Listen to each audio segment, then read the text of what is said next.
Hallo julle almal, ek staan hier voor die NG Kerk Petrusstein. Petrusstein waar Dina groot geword het.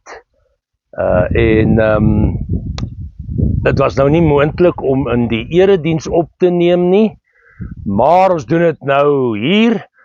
Hierdie replika of kom ons noem dit, ja nee, dis 'n model, 'n skaalmodel wat Dina gemaak het in hierso replika van Eerste Kerkgebou 1917 tot 1947 en toe het hulle hierdie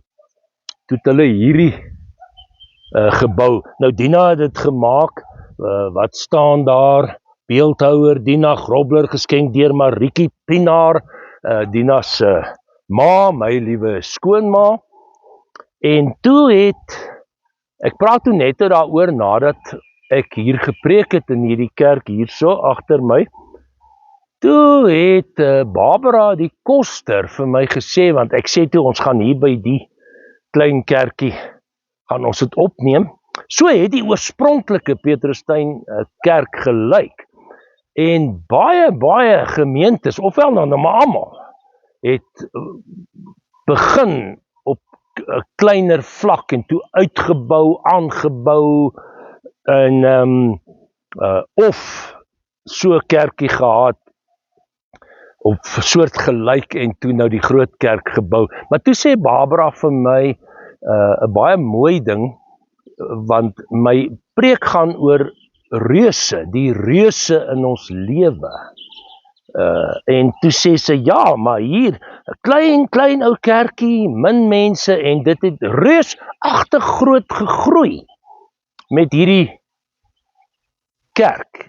En ek wil sommer dadelik sê, vra dat ons moet bid, dat kerke weer sal groei, lidmaatgetalle, dat ons jong mense, kinders nie sal verdwyn nie, ons mense nie sal verdwyn uit die kerk nie.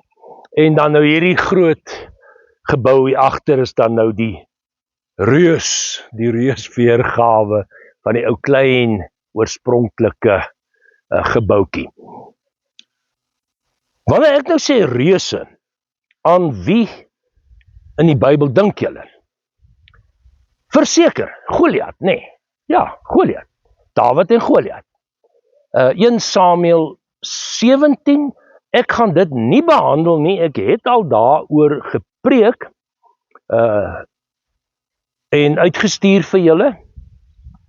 Wel, redelik lank terug. Maar Goliat wat dan staan en Dawid belaster en hy belaster God en hoe Dawid hom daar hierdie reus en die bygeloof rondom hierdie reus, want hy is gesien as 'n godeseun. Alle reuse in die Bybel is gesien as godeseuns, maar Dawid oorwin vir Goliat en daardeur wanneer hy hom sy kop dan afkap, slingerveld teen die kop, voorkop, hy verneder hom, daai trotse voorkop, ek is die reus, ek is die godeseun, en Dawid verpletter daai reus en hy val. En so val dan vir Israel, beteken dit val die gode van die Filistyne. En hulle hardloop weg, want hulle gode is in die grond getrap. Maar gaan lees maar self weer daai verhaal, en dit is aangrypend. Maar nou goed, kom ons gaan kyk.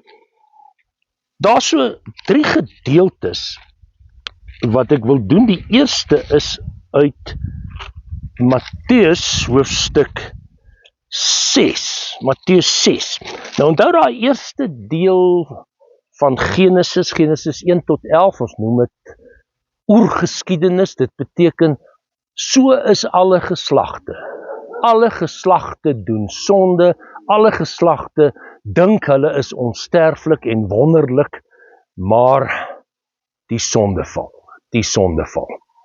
En Genesis 3 dan, en hoe daar reuse in mense se lewe kom. Kyk, ons praat ons baie keer, hierdie is 'n reuse probleem vir my. Dit is vir my 'n massiewe, geweldige groot probleem. Ek kan dit nie oorkom nie. Dit is soos 'n boelie wat oor jou troon, en jy's klein en jy word getrap en geklap en verneder. En dan verder die verhaal van Noag, God wat die mensdom straf, die sondvloed stuur, daardie 40 dae, 40 nagte se reën, en net so hier tussenin kry jy hierdie interessante verhaaltjie of weergawe. Daar staan in die geslagsregister net, in Genesis 5, hoe oud almal geword het. Nou hier was dit 300 jaar, 782, Methusalem, Lamech was 777, en toe Noag 500 jaar was, het hy vader geword van Sem, Cham en Jafet. Methuselah was 187 jaar, en toe het hy nog, na die geboorte van Lamech het hy nog 782 jaar geleef. Sorry, Lamech het nie 782 jaar geleef nie.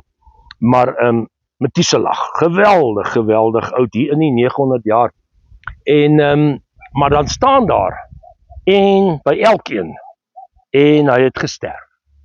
Toe hy gesterf het, behalwe Henog wat lewendig opgeneem is, baie naby aan God geleef, en daardeur sê God, hy maak 'n uitsondering. Hy het met Jesus die uitsondering gemaak, wat opgestaan het uit die dood.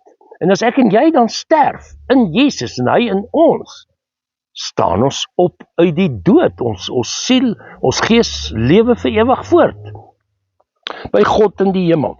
Hoofstuk 6, toe die mense baie begin word op die aarde, daar's vir hulle dogters gebore, het die hemelwesens, jy kan dit vertaal met gode seuns of bonatuurlike magte. Nou onthou, dis 'n mite van die ou tyd. Nou kom God en hy sê, nou ja, kom ons speel hierdie game. Kom ons sê dit was so. Julle het mos nou hierdie mite en storie en dink julle is so groot en high and mighty. Kom ons sê dit is so.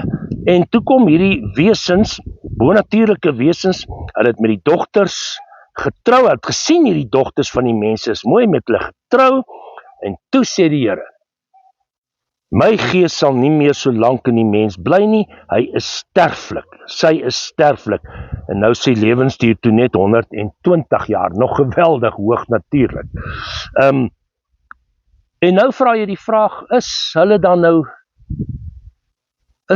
nou regtig so belangrik? Is mense regtig so ongelooflik uitsonderlik? Ja, dit is so, maar as jy jou selfbeeld identiteit in God kry, in Jesus. In daardie tyd was daar reuse op die aarde, ook daarna, wanneer die hemelwesens na die dogters van die mense toe gekom en kinders by hulle gehad het, hulle was die sterk mense van die ou tyd, die manne van naam. En dit was nog altyd die mense probleem om naam te maak, om jou eie reus te wees, om op die troon van jou hart te wil sit, en dat God, dat Jesus nie regeer nie. Ja, ons kan ons eie reus probeer wees. Daar is baie sprokies oor reuse, julle kan maar bietjie gaan dink en so, as movies en flieks, daar's daai groen ou, the Incredible Hulk, nee, reusagtig, maar die Bybel wat dan praat oor reuse, en dan sien jy, nee, ook hulle is sterflik, hulle wat reëls oortree, want grense word hier oorskry, wat God grief, bedroef, want hy sê ook hoe bedroef is hy, dat hy die mens gemaak het. Hy sê nie hy het 'n fout gemaak nie, nee, hy het nie 'n fout gemaak nie. Dit beteken soos wat Paulus in Efesiërs sê, moenie die Heilige Gees bedroef nie. En dan sê ek, sal die mens wat hy geskep het wegvee, maar Noag is begenadig, want hy was regverdig. Hy het naby aan God geleef. Noag het naby aan God geleef. Noag is toe nou eintlik reusagtig omdat hy in sy geloof reusagtig is. Hebreërs 11, gaan kyk bietjie daar. Ons noem dit die heldegalery. Karakters uit die Ou Testament, Nuwe Testament, wat reusagtig was in God. Sommige doodgemaak, die apostels, die eerste Christene, maar die ou aartsvaders, deur Moses, Josef, en hoe hulle uitgestyg het bo sonde en versoeking. Wat is die reuse in jou lewe? Versoeking, sonde, probleme, lyding, smart, swaar kry, finansiële probleme, huisprobleme, huweliksprobleme, gesinsprobleme, dat daar ergens reuse in jou lewe is, jou werk, 'n opdrag wat die Here jou gee, wat ook al, ouderdom, hoë ouderdom. Nou, reusagtig is die lewe daar in die Midde-Ooste op die oomblik. Ja, ou Trump wat dink hy soort van 'n reuse figuur, en Putin, en in ons eie land, ek dink baie keer die regering dink so, en die ANC dink so, maar oppas dat ons nie self, daar wys vingers terug, oppas dat ons nie self hier 'n reusposisie wil inneem nie. Maar wat is die reuse in jou lewe? En die belangrikste is, dat Jesus het opgestaan. Hy is die reus van die reuse, as ek dit so met respek mag sê. Hy oorwin die reuse van dood en hel en smart en lyding. Hy sterf aan die kruis vir ons. Dit was nou die dag Paasfees. Maar hy staan op. Hy lewe. En ons volg hom. Hebreërs 12, bly volhard soos 'n atleet, maar ons kan dit doen, want daar staan, hou hom voor oë, die begin en volëinder. Hy het begin met sy roeping, sy werk, en klaar gemaak, dwars deur die graf, reus van die graf, reus van die dood, en opgestaan. Dit is jou en my reus, eintlike reuse in ons lewe, dit wat Jesus vir ons gedoen het. Ek wil in Numeri 13 en 14 nog 'n verhaal in julle voorhou. Israel wat dan nou op pad is na die beloofde land Kanaan, daar's maar onsekerheid, dan word daar 40 verkenners, of nie 40 nie, daar word uit elke stam verkenners gekies, uit elke stam, hulle moet vir 40 dae gaan verken, en die Here het vir Moses gesê, stuur manne om Kanaan, wat ek aan die Israeliete sal gee, te verken. En dan lees ons, bekyk die land, hoe lyk dit, die mense wat daar woon, vers 18, in Numeri 13, is hulle sterk of swak, min of baie? Ja, jy moet opweeg in jou lewe, jy moet realisties wees, jy moet die koste bereken, het Jesus ons geleer. En is die stede oop of versterk, is die grond vrugbaar of skraal, en nadat hulle die land 40 dae verken het, het hulle teruggegaan, lees ons, en dan in vers 27, ons het in die land gekom waarin U ons gestuur het. Dit loop oor van melk en honing, heerlike vrugte, dit is fantasties, maar die mense is sterk, die stede is groot en versterk. Ons het die nasate van Enak gesien, die Enakiete, die reuse, en die vrees oorval hulle. Maar dan sien jy hier 'n geestelike reus.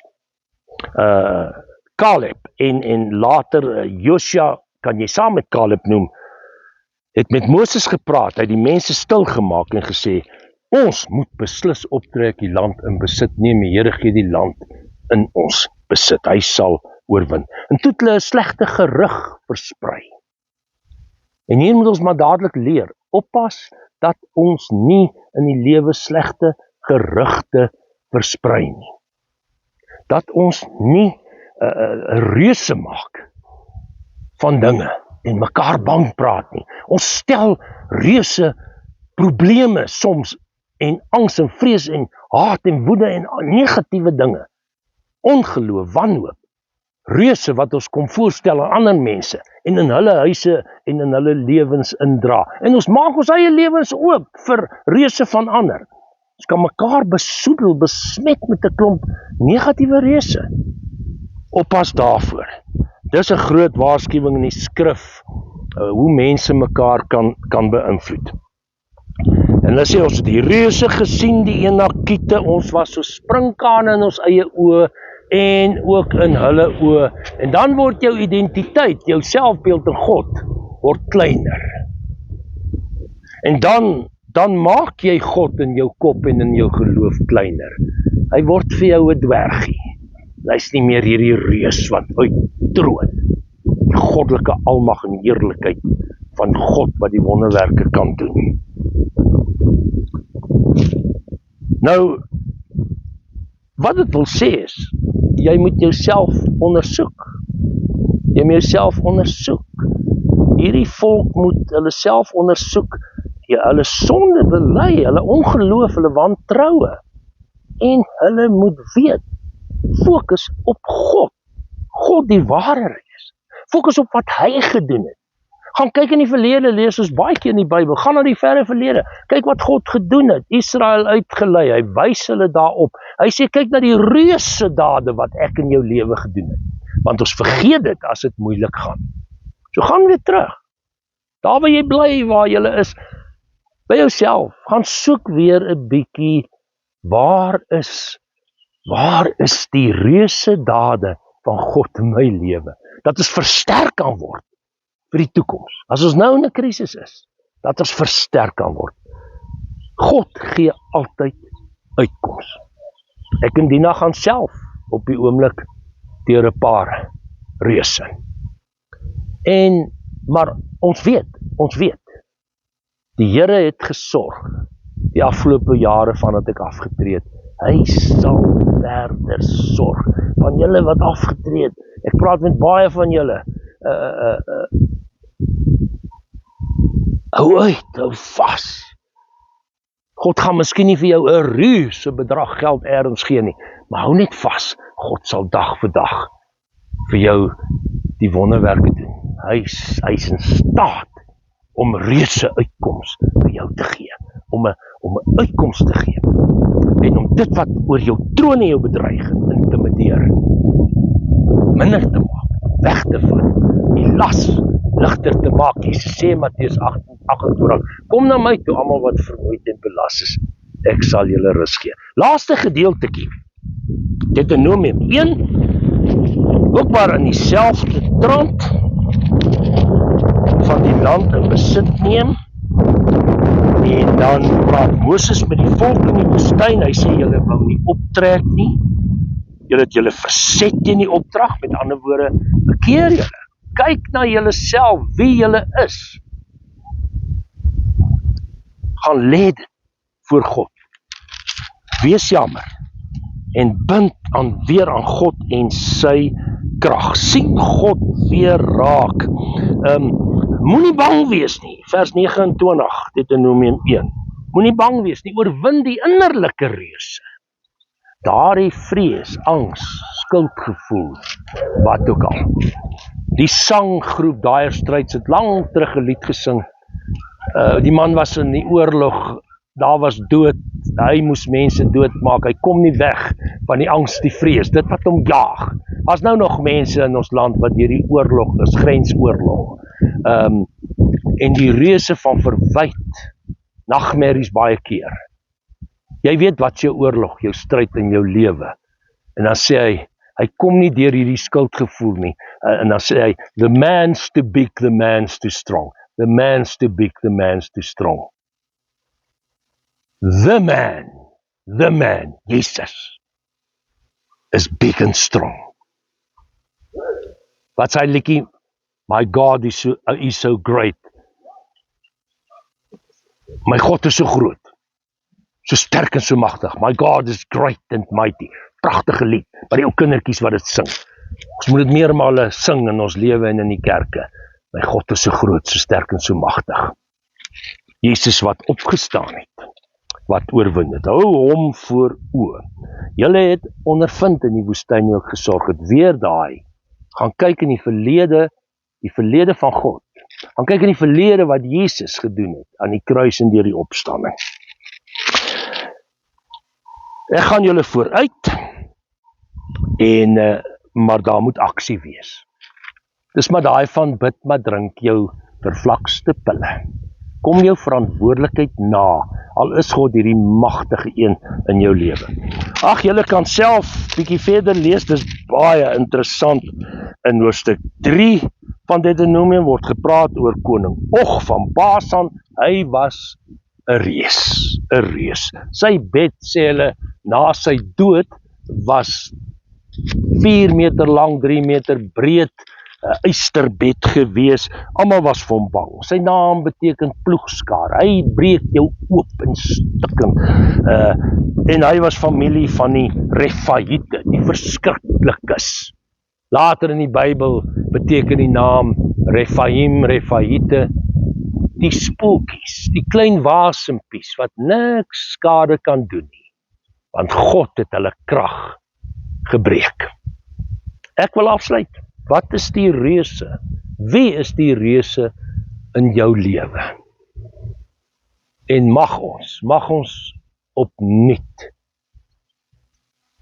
ons verbind aan die reus van die reuse, die superhero van alle superheroes, Jesus Christus. Blessings vir julle, seën vir julle. God ons Vader se liefde, sy genade, God, Jesus, sy Heilige Gees se versorging, Jesus se vrede en blydskap waarvan hy so baie gepraat het, wat hy sê, ek gee dit vir julle, hy gee dit nou weer vir jou. Dis die reuse in ons lewe, dis die magtige krag van God, en die Heilige Gees se krag, oorwinning, Jesus en die Heilige Gees. Amen.